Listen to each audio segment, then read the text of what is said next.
Welcome to IPO Radio, Inspiring Passionate Lives, a local community radio station serving the southern corridor of WA and surrounding areas.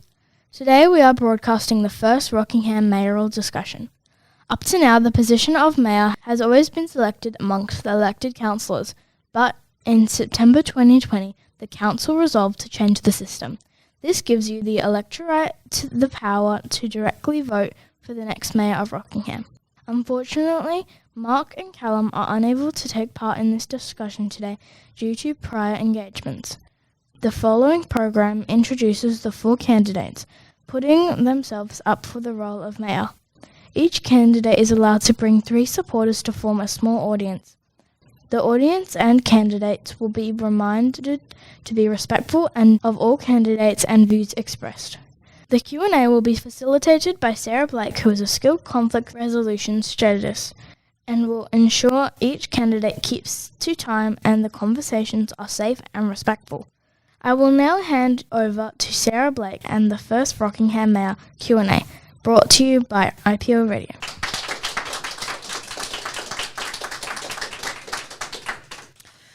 Thank you everyone for joining us today. Very excited to be hosting with IPL Radio, Inspire Radio, the first ever Mayor Candidates discussion. Here in Rockingham, it's the first time we've had the opportunity to vote for the Mayor directly.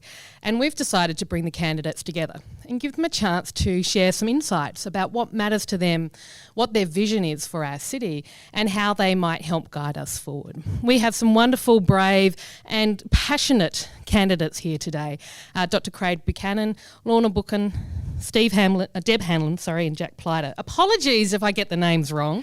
I get told off all the time for that. As you can see, we're going to be talking about some difficult conversations, some really meaningful things that matter to both the candidates and probably you, the community.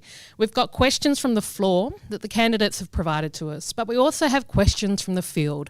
So they're the questions that you, the public, have provided to us that you're curious about. So this is a chance to talk about those things.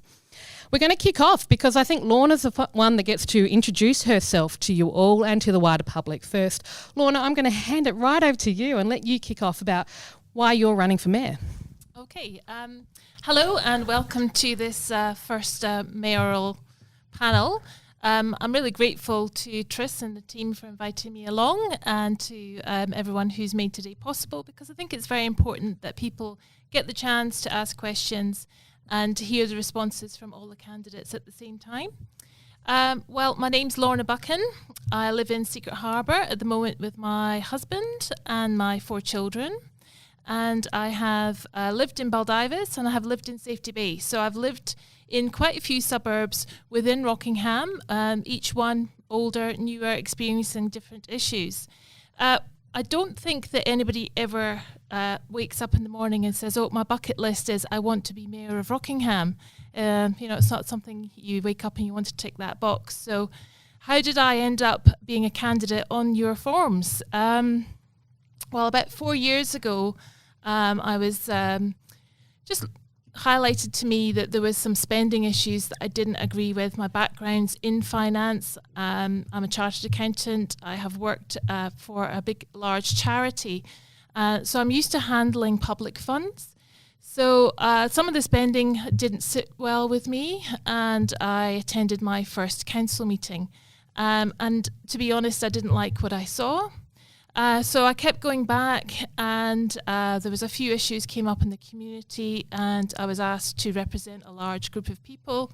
That kept me going back for over a year.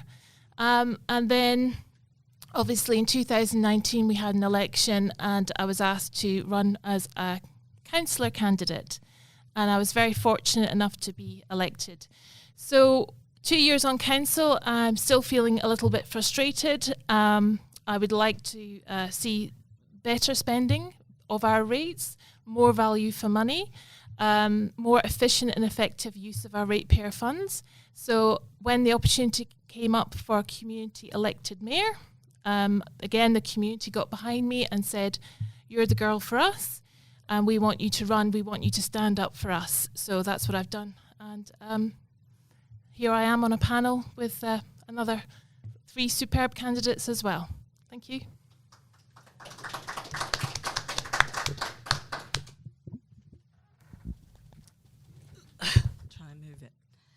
Hi everyone, I'm Deb Hamblin, and I have been on council now for 4 terms. I've lived in Rockingham for 40 years and I just love this city. For me, I have no aspirations to go into federal or state politics. I just want to see this city thrive. For me, I've had 3 terms as the Deputy Mayor, and I see that role as supporting the current Mayor. And I would hope, if I'm successful, that the Deputy Mayor will support me as well. Having said that, I really believe I have my own vision and my own thoughts going forward, but I also have the experience, I think, to lead the city forward. There is an opportunity that we could have 7 new councillors on our council. 7 new councillors. So when people say they want change, we could have big change moving forward. And we could end up with only 2 years' experience on council. So for me, I'm hoping that my experience moving forward is that I can contribute and use that experience to make our city's future even better. So that's why I'm there.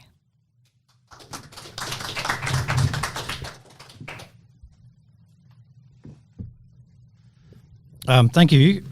Appreciate the opportunity, Trish, and hello audience, and also hello to the listeners. Thank you for tuning in.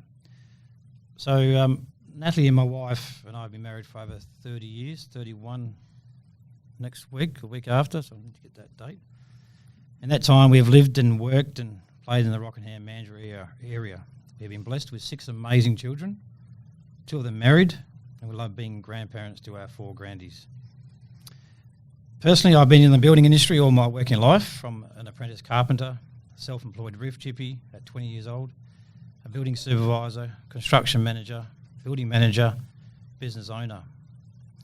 During this time, I've been an active contributor to the building industry, serving in various roles on building councils and boards, and until recently as Vice President of the Master Builders Association in WA. And I also represented MBA WA in Canberra and Melbourne when we were lobbying the government. I've also been involved on the school, on the council and board of my children's primary and high schools, and also on our local church. My experience as a manager, council and board chairman provides the knowledge, well, I believe, and the understanding and unique set of skills to undertake the role of mayor. This experience has given me a good understanding of the difference between governance, management and operations at a community level, and also an understanding of knowing when not to micromanage. I'll have to be honest, initially I was a bit cautious when this community elected mayor was first proposed, but the community spoke, and thus this is what they wanted. So listeners, why else did I put my hand up for mayor? The number one is I want to serve the community. 3 times, this is the 3rd time I put my hand up for various campaigns, and I honestly want to serve. I believe service is the number one characteristic of a good leader, displaying a servitude type attitude. Secondly, I think, and I appreciate what Lorna said too, I didn't like what I saw 3 or 4 years ago when I started attending council meetings. I think we need to unite the staff, the council and the community to get rid of the factions, the detractors, and to keep the politics out of local government. I also put my hand up for mayor as I believe the voters had no other options. If we see here, they're mostly current councillors who put their hand up. I felt compelled to put my hand up because that is what the residents want, a proper community elected mayor. For Rockingham to continue it to grow as a destination of choice for families to live in, to work and play, and for tourists to come and spend their money, we need strong leadership from a new mayor to unify the council and to encourage common sense decision making with complete honesty, integrity and transparency to the people of Rockingham. Thank you.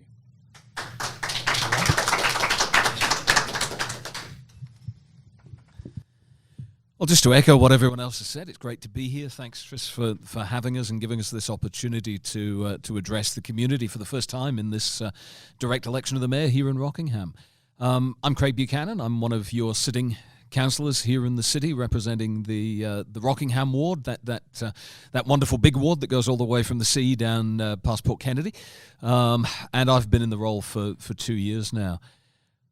When I first stood, I think very much like Jack and like Lorna, I stood for council because I wasn't necessarily happy with what I saw, and I thought things could be done differently and perhaps done better.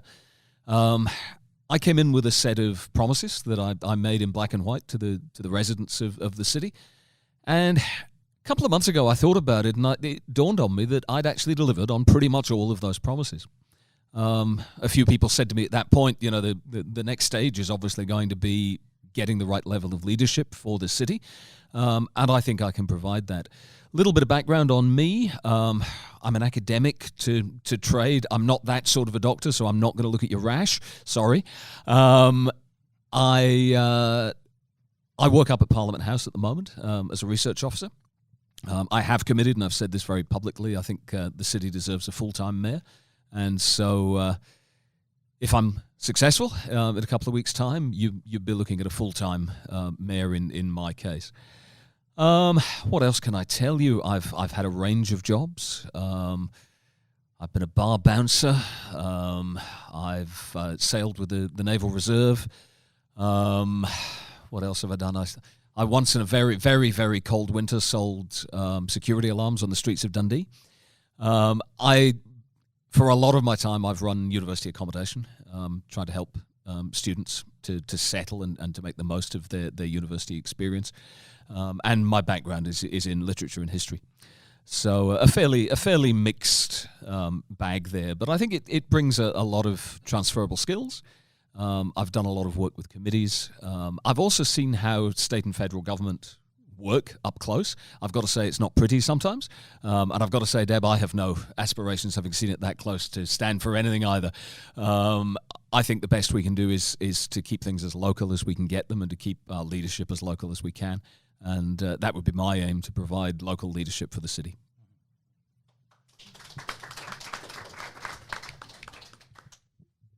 We're off to a cracking start. Everyone's been on time so far, so I'm very impressed. Look, we want to make sure this isn't all serious and we bring some lightness, and so I'm really pleased to see everyone's still smiling so far. We're going to get into the questions from the floor now, and this is an opportunity for the candidates who have provided a question, and their support people in the audience is going to read that out, and each candidate is going to have an opportunity to respond.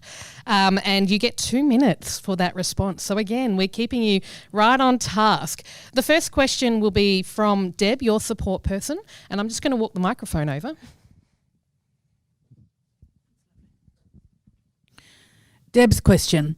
It's really important that council work as a team. Trust and respect are crucial to the success of any council. For a few years, the council has appeared to be fractured. Healthy debate as well as teamwork is paramount. With this in mind, what skills, attributes, and in particular experience as a leader can you bring to the role of mayor that will unite the team? What action will you undertake, and how are you going to do that to close the gap?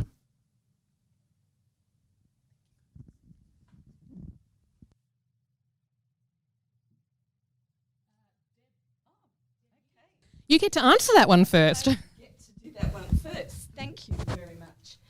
Look, for me, I've worked in leadership roles for the last 20 years, and I have first-hand experience of dealing with team diversity. This council has seen some huge changes in the last 5 years or so, and I feel going forward we have a really good skill set of candidates and councillors around the table, and we need to capitalise on each one of our strengths. I intend to present an expectations framework where trust and respect for all will be one of the primary movers. Not just councillors, but also respect for our community. We need to make sure that we trust and respect not just our staff and us as councillors, but also our community. Even this campaign, we really need to bring everyone back together.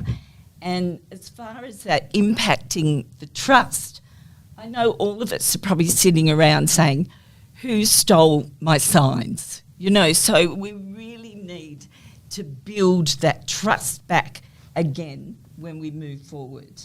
I want to implement as many opportunities as we can to know each other's stories and assist the team to get back on track and focus as much as we possibly can on where we can head, really.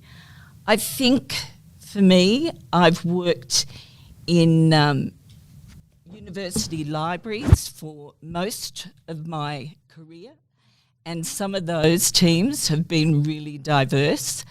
But as a leader, I think we can get everyone back together and on that same footing. So for me, this is the time to move forward.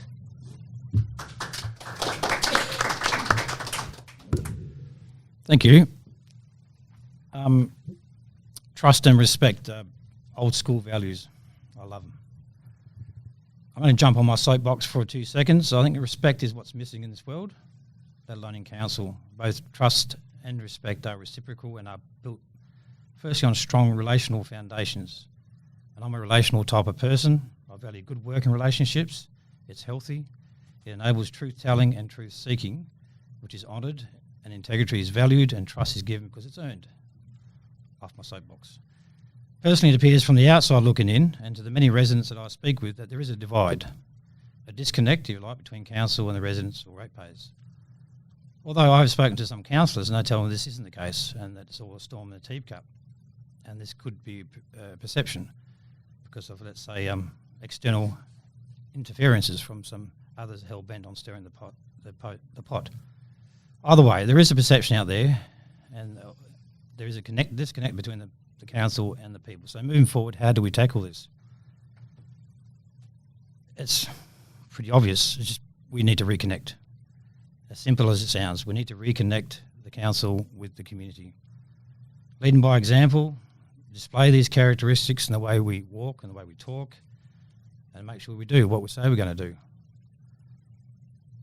It's hard. I would value and seek the contribution of the colleagues or your colleagues for their advice, but I would imagine things like more engagement sessions. We hear this word all the time, engagement and consultation. But I think with the community and the mayor, even simple things like coffee socials with the mayor, come meet the mayor, just getting out the more and giving everyone a bit of more access to the mayor. It's a big call, and the mayor is going to be busy, but I think that would be my commitment to the people. In saying that, we have many opportunities to engage with our council, just visiting the council and committee members, committee meetings, question time. We have such a great website and Facebook. It's all current, it's all up to date. Hey, Jack. Just need to be aware of everyone's Good job. See, there will be occasions when I have to intervene, so thank you. Craig. Look, I'm going to take exception with, but very politely and gently, with one of the main premises of that question. I don't actually think the council is as fractured, and Jack touched on this. I don't think we are as fractured as some people from outside perhaps sometimes think we are. I think most of the division, such as it is, has come from outside forces. I think we all get on pretty well together. Of course, there are always going to be identities. There are always going to be personality clashes. You'd get that in any PNC, any sporting club, and certainly on any council. But I reckon for a diverse group of people, I reckon we work pretty well together. You look at some of the councils around this city, and I'm not going to name names. By city, I mean Greater Perth, the greater metropolitan area. You look at some of the councils around here, and I think the City of Rockingham performs pretty well. Look, I'm not one to blow my own trumpet. I'm not probably here to blow my own trumpet, but I think there are others who can speak to the talents I bring to bring councillors together. But I do think I'm a conciliator. I think I naturally seek compromise, and I think I naturally listen. And I think that's one thing that we perhaps don't always do as well as we could on council, be it listening to the community or indeed listening to one another. I think Uncle Charlie Kickett likes to say at council events when he's doing the Welcome to Country that God gave us one mouth and two ears, because we ought to be listening twice as often as we speak. I think that's wise advice for any of us. Listening is important, and I think it brings a good balance to the council.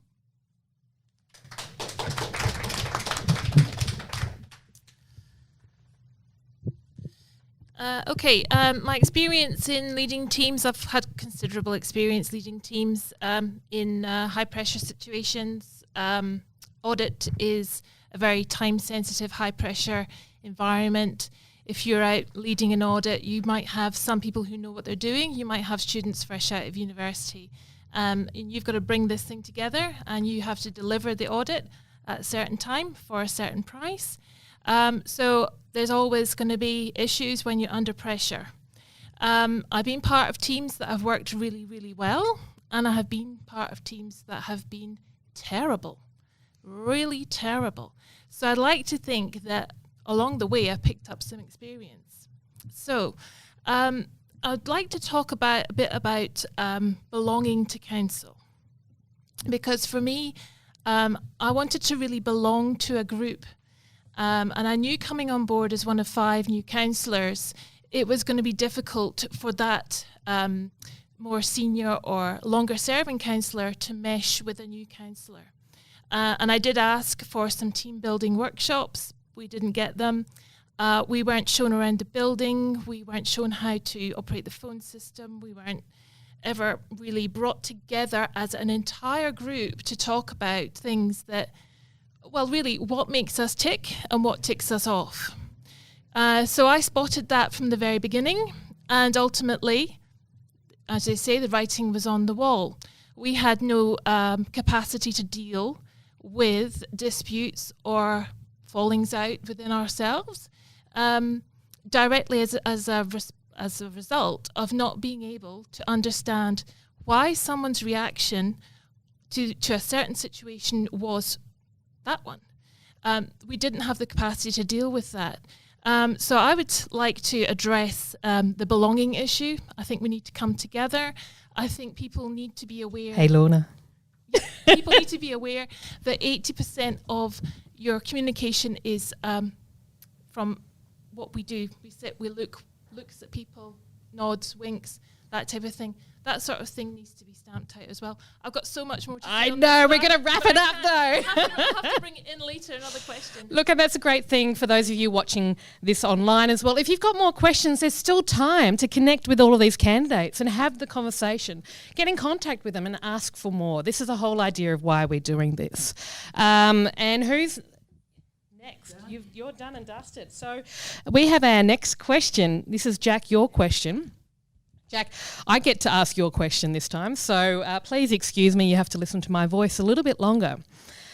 Section 2.81 of the Local Government Act, the role of mayor, Section F, says that the mayor liaises with the CEO on the local government's affairs and the performance of its functions.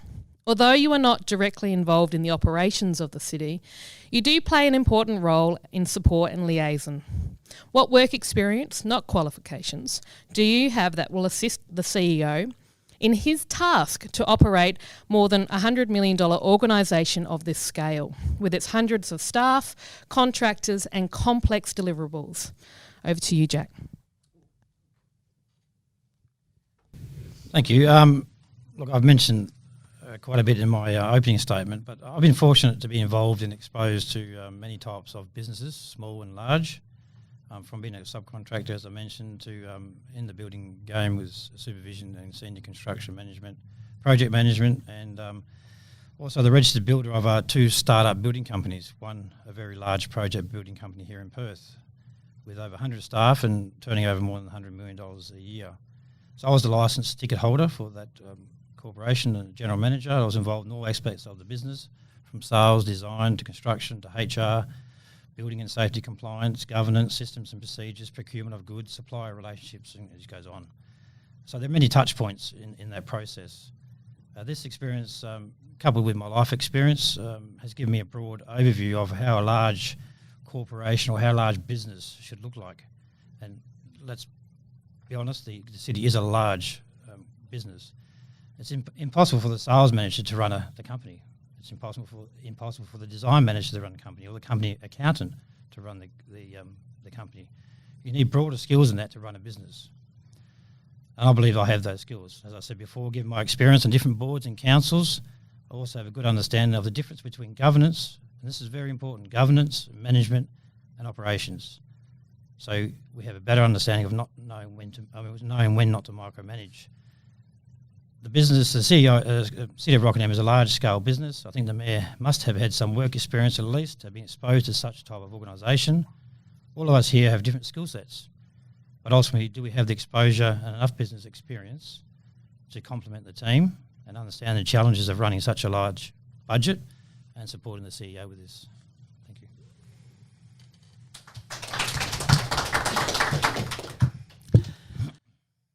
I think I see the liaison role as being primarily a way to ensure that the concerns of the community are front and centre in the CEO's thinking.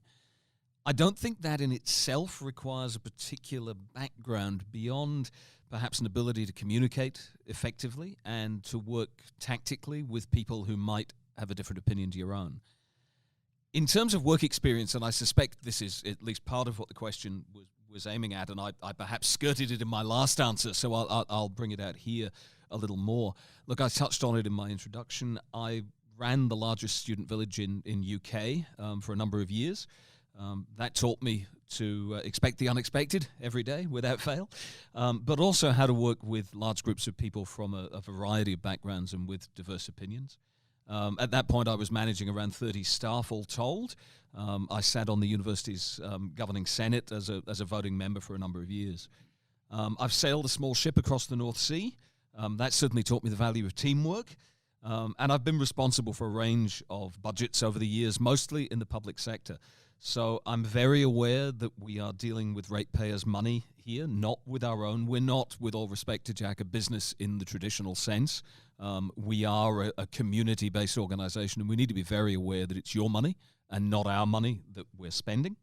And that's an aspect I think that even the best CEO can forget at times. And I think it's an important part of the Mayor's role to remind him or her of that fact on a regular basis.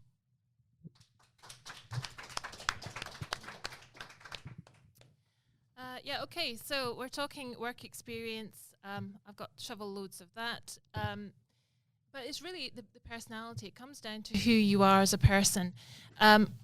As the Mayor, we're not expecting the Mayor to replicate the role of the CEO. He has a very specific role, is defined in the Act.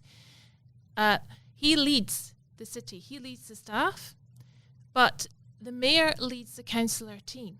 So you're talking two leaders in a room, how they communicate, and this liaison or conduit of communication, that's what you really need to be looking for if you're looking for skills for a mayor. How are they going to be able to bridge that gap between the administration and the governance role, which is the council role?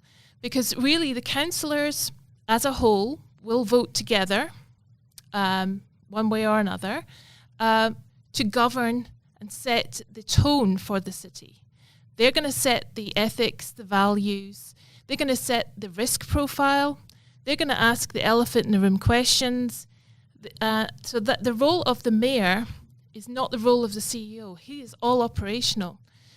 So if you want to have a look at work experience and what I bring to the table is a variety of roles in a variety of different organisations, but I've also seen inside thousands of organisations. I have seen the inner workings of how successful organisations work and how unsuccessful organisations work. And a lot of that comes down to communication. So from my perspective, I think that anybody who's going to take on the role of mayor needs to take account of the fact that you're going to have a variety of different people on council with a variety of different skills. How do you get the best out of that team? How do you communicate with your CEO? That's what's important for me, and that's what I hope to be able to show through speaking to you today.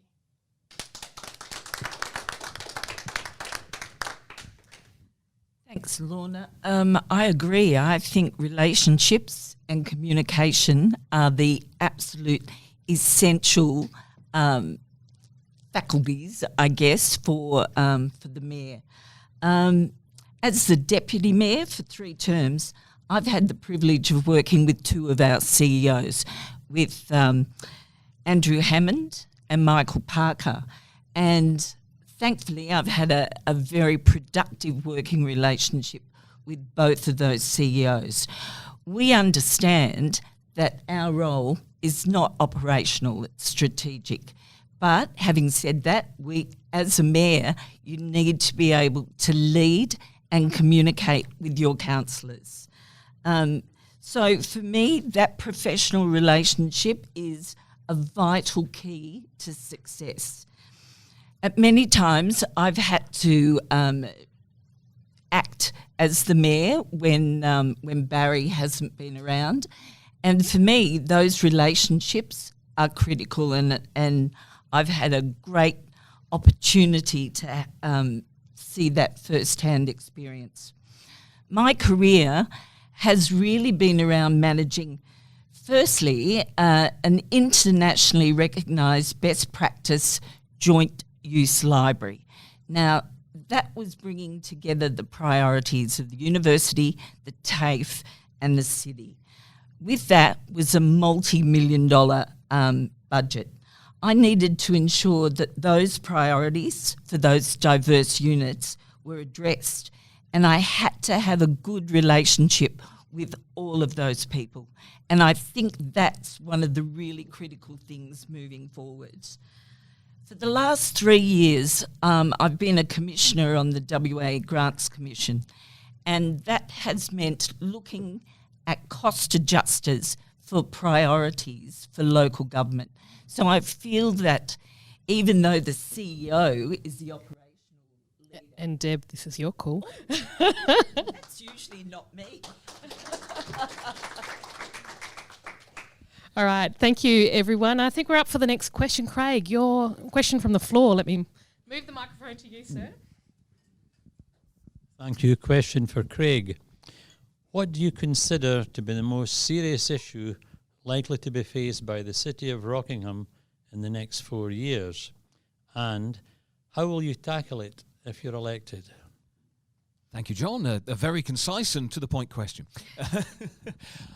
Look, for me, it comes down to our rates mix. I'm going to be really interested to see what the other candidates make of it, but for me, it really is a question of our rates mix here in Rockingham. We are simply too dependent on residential rates with not enough commercial and business properties within the city's boundaries. You only have to look next door to the city of QandA and the wonderful resource they have in Henderson to see how a decent mix of industrial and residential can really benefit a community. Essentially, it means that a good deal of the fundraising burden is lifted from the shoulders of residents and borne mutually by residents in the business community. Now, of course, we're never going to have the equivalent of Henderson here, but we can certainly look to improve our rates mix, and that's a job I really want to see us doing as a matter of urgency. There are a couple of ways we can do it. In the short term, we can focus on appropriate zoning. Now, that's why the current council is very keen to see East Baldivis zoned as light industrial rather than residential. We don't need more houses in Baldivis, guys. I'm sorry if that's news to anyone. We need jobs, and we need the income that's associated with those jobs.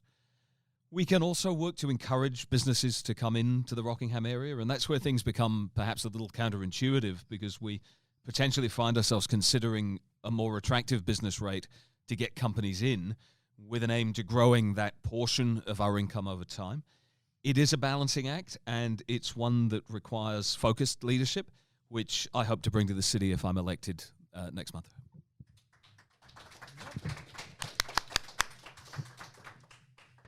Yes, it's the same for me. I see when reading the candidates' profiles, a lot of people are committing to no rate rises or very limited rate rises, even in some cases some rate reductions. But on the flip side, being a member of council, I see the pressures that this growing city is under.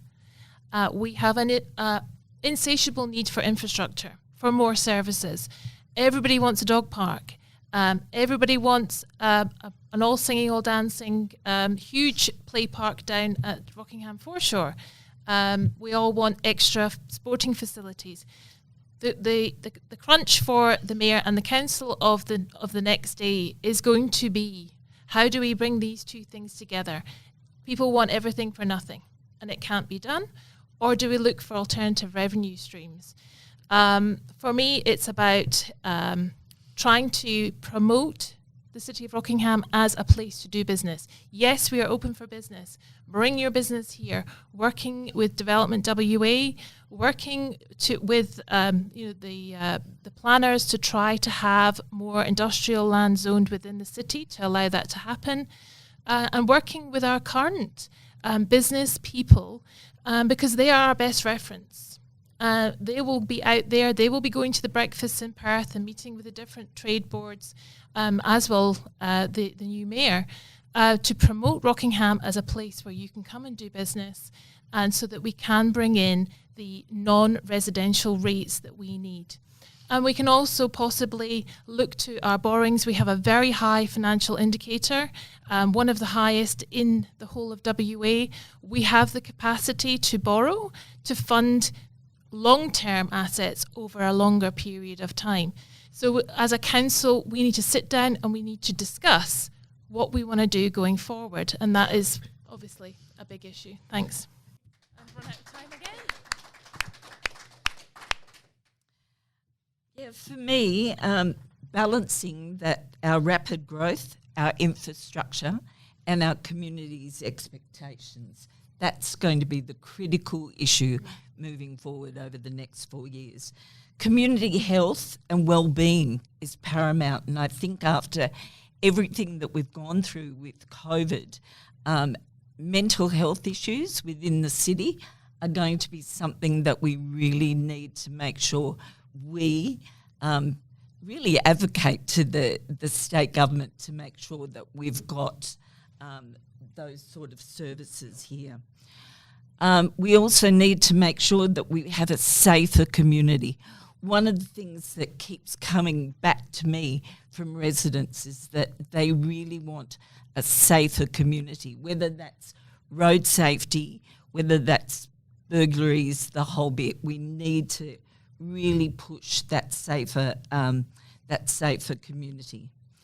We have to make sure we prepare our future generations for that. We've got the aspirations of a strategic community plan, and we need to make sure that we ensure that we make those decisions for our future, because we will have challenges as a city and a council. But we need to make sure that we don't lose sight of what is our country feel while we're trying to promote growth and employment. So for me, that balance between losing what we have and gaining will be critical going forward.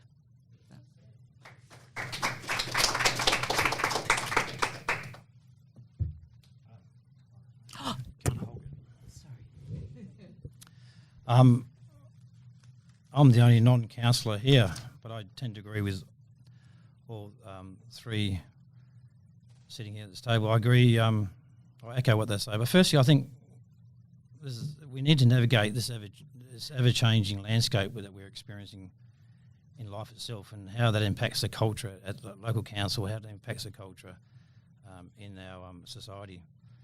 Secondly, I think it's the high expectations, as mentioned before, of residents and ratepayers to keep our rate increases to a minimum, especially in these unprecedented times. Juggling household budgets is quite difficult in these times, and as council we need to juggle the city's budgets together with the level of services our residents are used to expect. One of the largest revenue streams, and as I mentioned before, is our rates. To keep up with every increasing costs associated with delivering service to the community, we somehow need to think outside the box, and Craig mentioned that as well, about the mixture of rates.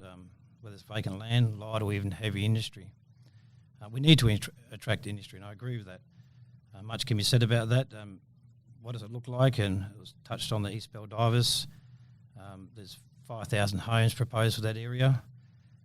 As a builder, and I do love housing developments, but I do agree there should be a mix or predominantly a industrial area in that area. So the proximity to the freeway, we've got Munnington Road going down to the New Tonkin Highway. If you look at what the City of Armidale has done with the Forestdale parkland, parks there, the light heavy industrial area, it even attracted the likes of Hitachi, an international brand that have their base in Forestdale. Now, the City of Armidale, together with the developers, attracted and put some initiatives in place to attract these types of international businesses. And we look at Perth Airport, Jandakot Airport, and the area around that as well. So, and jobs, we need to keep jobs here. We've got people leaving the area to go to the city or go out of the area. So we need to keep jobs here. Jack. And we can do that with... This is your call, Jack. Thank you. Thank you, everyone. I don't know, but I feel like they're getting longer in their responses as we go on. We are getting there, though. Thank you for your patience. We have one more question, Lorna, from the floor. Sure, that's turned on. So I'd like to ask, if you're unsuccessful in your bid to become mayor, are you prepared to work with the community elected mayor, and how will you support them?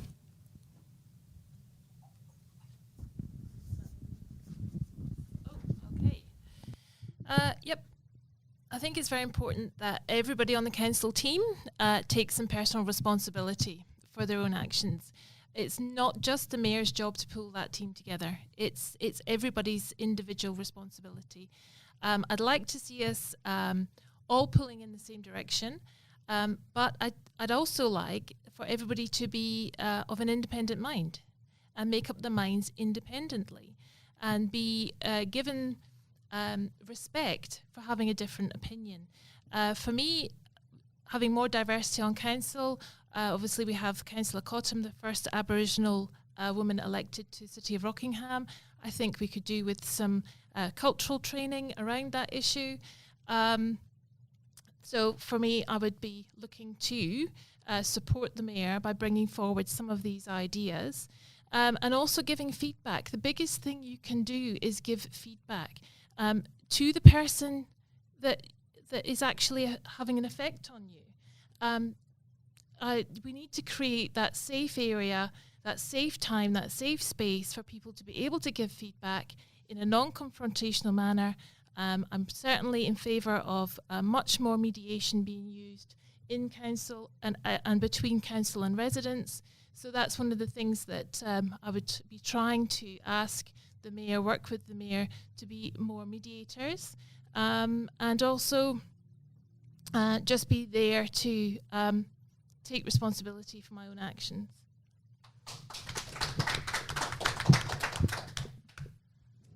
Thanks. I've been in a supporting role for 6 years as the deputy mayor, so for me, I would hope there'd be no issue with a popularly elected mayor. Democracy has spoken, and we have a popularly elected mayor. I still feel that it's really important that the team gets on with the mayor, which is what we've had up till now, a council-elected mayor. But democracy is a really good thing, and we've got a popularly elected mayor. And I'm sure that the whole council, regardless, will support that popularly elected mayor.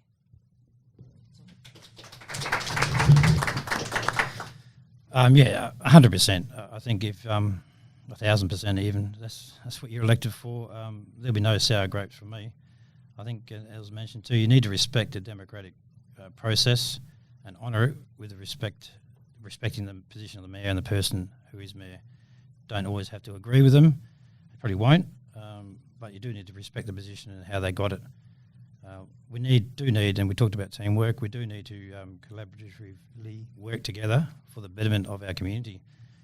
It's for our new mayor to be well supported. It reflects on the council as well. So yeah, it's all about teamwork. It's not all about me, or I. We see a lot of that around. I think we perhaps need to focus on the efforts of the team as a whole. Maybe celebrate their successes with the staff and residents, and put our hands up when mistakes are made. Thank you.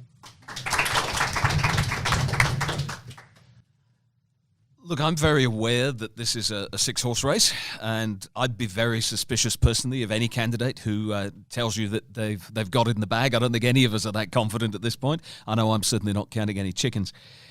One of the things I've tried to do over the past 2 years, and one of the things that I guess I've made a bit of a trademark, has been to inform the community better about what's been going on in advance of council meetings and then after council meetings, mostly on social media. Now, we're going to have a full-time mayor who will be elected by you, the community. And one of the things I think that'll be important, certainly for me to remember, is perhaps to take a bit of a step back. It's, the mayor is the spokesperson for council. I know if I'm elected, I'll have, I presume, a bit of a juggling job. I'll have to sit down with the CEO and find out what I can say and what I can't say. I think the pre-council videos could certainly continue if I were elected, just going through the agenda and actually informing people on a monthly basis. But I would actually hope that other candidates would take that on board. I would hope that if anyone else here is elected, they would consider doing something similar. And in that case, I'd be very keen to take a little half step back and to give the new mayor the manoeuvring space that he or she needs to become that community conduit for information, because I'm very aware that we don't want contradictory messaging going out there. So look, that's certainly one commitment from me. On the flip side, I'm very happy to continue with committee work. We do some of our best work on committees.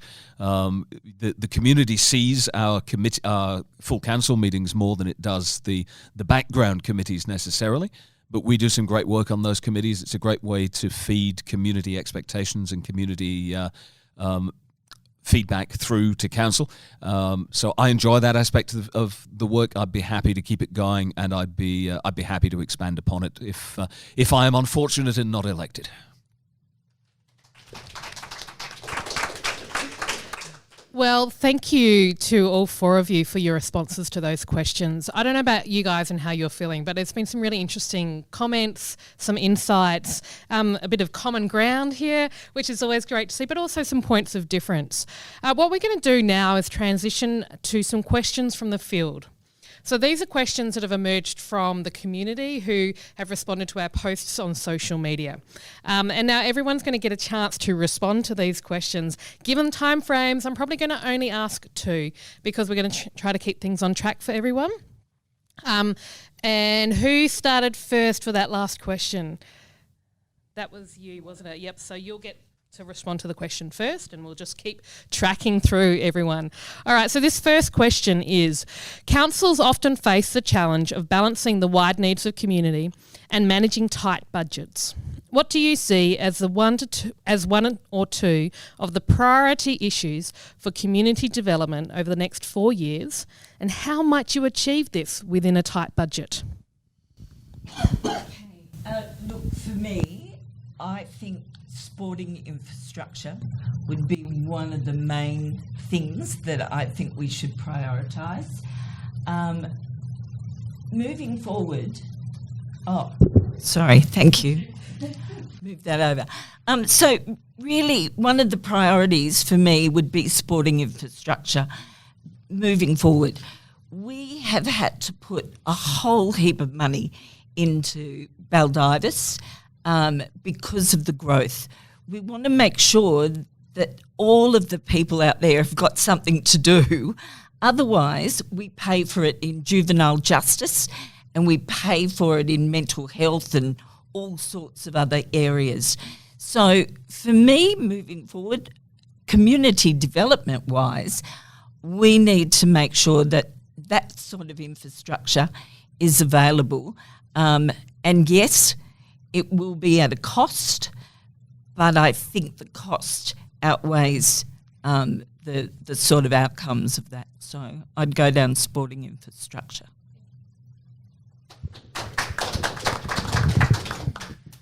I agree. Infrastructure as a whole, with the population we have in the city, I think what the mayor could do is to go into bat for the community, state and also federally. We look at all the grants that's available. The Baldiva Sporting Complex, there's a huge amount of money that we could pursue the state or federal for that to I guess limit the cost to the community and the rates. So that would be my to go into bat with the state and federal.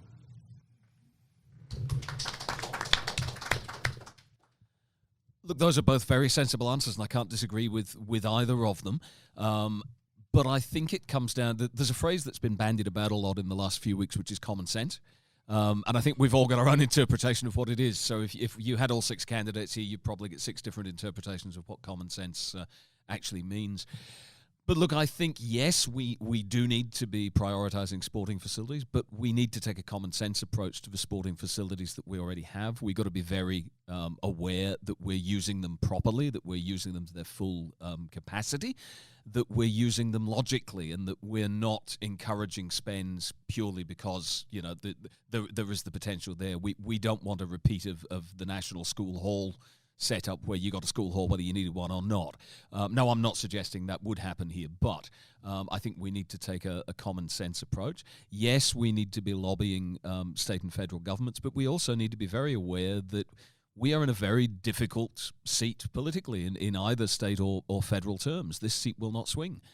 You've got one party, I think, that doesn't see the need to contribute funds a lot of the time. You've got another major party that doesn't think it'll benefit if it contributes funds. So, look, it's going to be an uphill battle to get those messages out there to either state or federal colleagues. I'd like to think that my background working in some of those areas would prepare me well for that. So, yeah, look, I agree with both candidates. I just don't think it's necessarily as simple as that. I think you've got to bring a solid dose of common sense if you're going to make that work.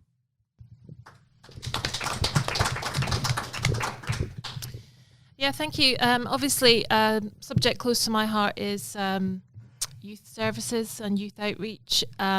Living down in Secret Harbour, Port Kennedy area, we have a very high concentration of youth. We have a high concentration of youth in Baldivis. So I would like to see extension of services going out to work with the youth in that area, or young people, sorry. I get my terminology right. There's a lot of ageing infrastructure now that we do have to turn our attention to bring it up to standard. It's not going to look as good as the Baldivis District Sporting Complex or Baldivis South. But at the same time, we need to be bringing some of these older recs up to spec. We need to be encouraging the clubs that use them to lobby their federal and state MPs, work with them. They live in this area, they have children in this area, they use the clubs. So I'd be encouraging the presidents of all the sporting clubs, because we've got a federal election around the corner. So building capacity with them would be important for the budget implications. And also our arts community have been very vocal of late. Obviously, they're very, very much aware there's a local election happening, and they are really plugging for a performing arts centre and an arts centre, which we are predicted to only need at 200,000 population. We're only at 140,000 at the moment. So I'd be quite interested into spending some money, getting a feasibility study done, and looking at what that might look like when we reach 200,000 people. Thanks. All right, we're on the downward stretch because we've only got one more question left. Thank you, everyone. So here's the last question. I've picked through all of them, so I get the final choice. There's a lot of different opinions about what the role of mayor is all about. You guys have kind of touched on some of them today. But can you share what you see as your core responsibilities, your biggest challenges, and the most exciting opportunities?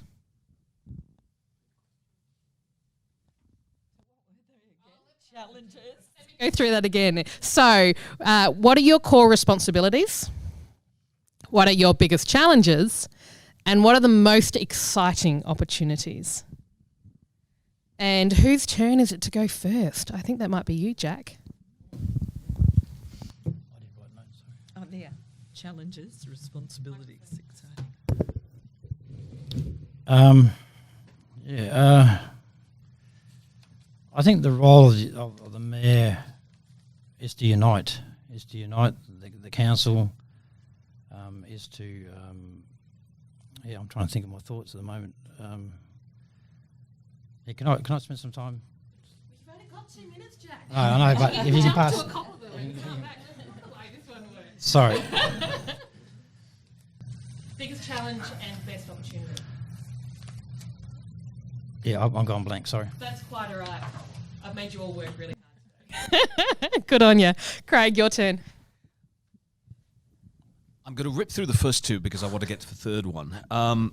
Responsibilities, listening, and listening, because I honestly do think that is something we don't do as well as we could and that we need to do better. Challenges, look, as we go forward, the challenge, as it is for all cities, is going to be delivering more for less.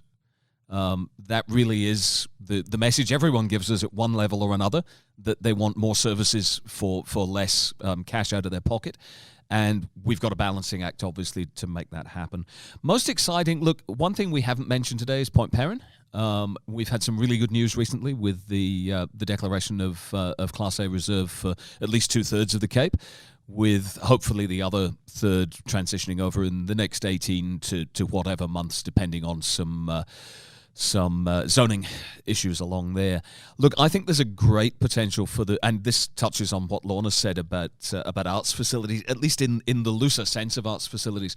I think there's a great possibility there for the council to be involved with an entry statement and possibly a building heading in. There's a bit of land on Hymas Street, which is currently held by the council. It's zoned for parking for some illogical reason that dates back to, I think, the 1950s.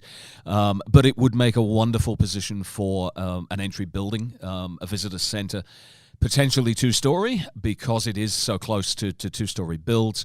And the point is, it's already in the council's gift, so it wouldn't be costing us money. And I do love things that don't cost us money.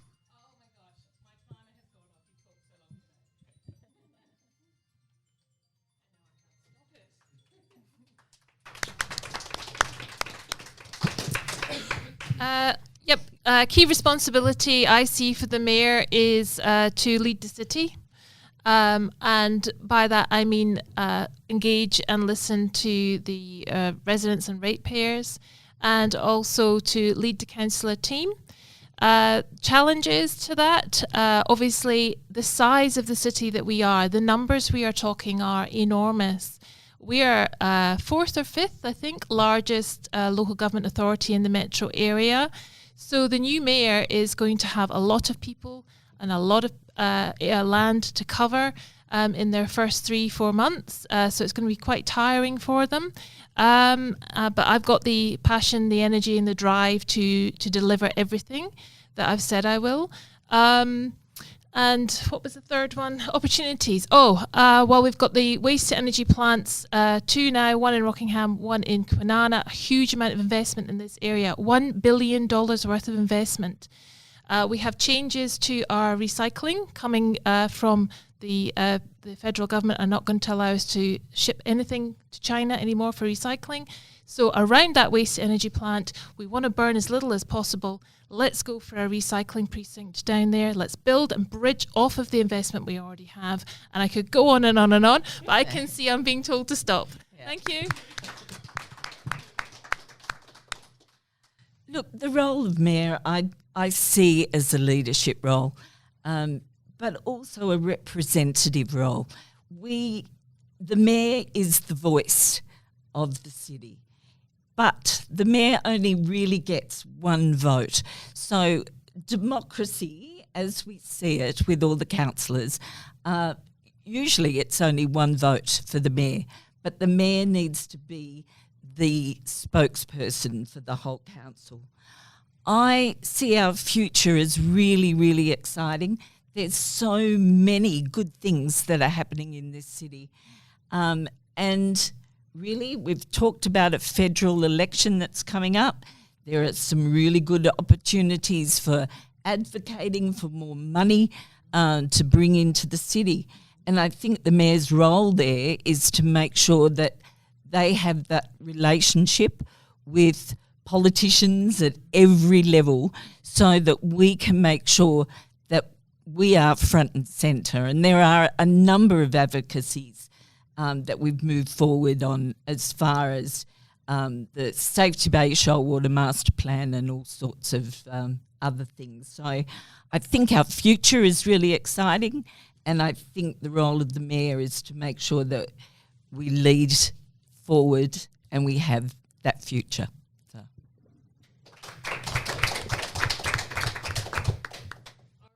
We are kind of out of time. Congratulations for staying here and persevering. Everyone's going to get just about 2 minutes to do a wrap up. You know, your final statement. What is the last message you want to leave everyone with? Jack, you might want to weave in some of the statements from before that you missed. It's a good time to do it. And then we are going to wrap up. Yeah, so you're not going first anyway. I think, Lorna, you get to kick off first. Oh, no, Craig, it's your turn. Sweet. So you get to do the final wrap up. Thank you. I don't particularly want to volunteer to go first, but just keeping it in the numbers. Look, guys, really exciting time for the City of Rockingham, whatever happens. I would encourage you all to vote if you haven't already, because you don't want to be standing on the sidelines. Whoever you vote for, get out there and actually get your tickets in. I personally believe I've got the common sense leadership that we need to take the city forward. I'm looking forward to the challenge, very up for it, very enthusiastic on the whole subject. Don't forget, though, this is not only about the mayor. You've got council candidates as well. I've said all along, the last thing, if I'm elected as mayor, the last thing I want are yes men, yes women. What I want to see are independent-minded councillors who will look at things from their own perspective. They'll look from outside the box. They'll bring new ideas to us. They'll come up with ideas that none of us at this table potentially have. And look, we may not all agree. It may be 1 time out of 3, but that 1 time out of 3, it could make a real difference. So please look to the independent-minded people out there. Look to bring some new, fresh energy in. And hopefully, whoever is elected mayor, we can all work together and make the city a better and more vibrant place. Yeah, I'd just like to thank all the candidates, be they mayor or councillor, for putting their hand up. It's not an easy decision to make. I think they've all worked very, very hard. I think that the setting we have on Facebook can sometimes be a little bit too critical. But I did want to congratulate everybody for putting their hand up and taking the decision to stand up for their community. Again, I want to echo Councillor Buchanan. Getting your vote in is really important. Please don't throw it in the bin. Don't leave it on the kitchen bench top. If you really want to see positive change in this city, you have to vote. Once the election is finished, you cannot come back and start whinging and moaning. Now is the time to return your vote. Now is the time to make your decision about who you see as the current future of your city. Thanks. Yeah, look, I just want to wish everyone good luck. All the candidates, all the mayoral candidates, all of the ward candidates, because I think everyone that's put their hand up has the best interests of the city in mind. So for me, again, make sure people vote. I'm hoping that I can contribute with my experience. I think there will be change because we have so many new councillors that are coming on, and there will be so much diversity as we move forward. So I think for me, it's an exciting time, and we'll all work together really well. So that's it. Thank you. I can use my extra minute now. Sorry, I've had some time to collect my thoughts, but going back to what was said about the challenges, responsibilities, and what's exciting for the new mayor, and I think it's leadership. Listen, leadership. Yeah. I know it's a throwaway term being played lately, but I think that's where we're at. So in my closing statements, in the past there has been much discussion on the rates and the costs associated with running a large city like Rockingham. Many councillors, current and past, have campaigned on this and have been quite vocal on these rising costs and the effect it may have on our rates. Most of the candidates for mayor here today are current councillors. Some haven't completed the first full term yet. Listeners, when you consider your votes, consider this. If one of these councillors gets elected for mayor and vacates their seat, the city will be forced into a by-election at a reported cost of well over $75,000. I ask you this, is this a good use of your rates? Perhaps it would have been better if we pretty more considerate to the community that those councillors resign their position on council and contest the position of mayor as an independent rather than a current sitting councillor. This would have opened up the seat to others in the elections rather than having to have a costly by-election after these elections. Having a bob each way probably wouldn't pass the pub test, in my opinion. So when you vote for someone who is independent, an independent thinker, is also independent from this current council and has no affiliations with anyone. Based on my experiences, I've developed a leadership style that is inclusive, engaging, focused, disciplined, and passionate. So then I ask the listeners, vote for someone who is a natural leader, someone who has management, board and council experience and is willing to listen and to serve you and not himself or his political aspirations. I'm running for mayor because I'm passionate about where I live and I want to make a difference and I believe I can. Thank you. There's a few happy smiles in the audience and our organisers here because we've finished. We've crossed off all those questions. I want to thank all the candidates today. It's really difficult. For those of you that haven't stepped into leadership positions before, it's really daunting to be sitting up here at the front having to answer questions, particularly when you haven't prepared for them.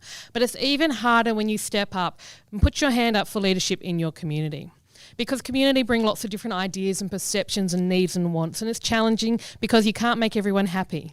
So congratulations to everyone who did put their hand up and we wish them all the best. We want to encourage you, the public, to be curious. Come and ask questions directly to the candidates. Vote. We need your votes because you can't influence change if you don't vote. And so we hope that you do that. We hope that you engage and we wish all of you the best moving forward, whether you're elected into the position of mayor, whether you're elected for representing your ward, or even if you continue to support the community in whatever role you do post these changes. And I think that it's important because we all have a part to play in our community, whether we're elected on the council as mayor or just in our community, because the community needs each of us. So thank you all and best of luck.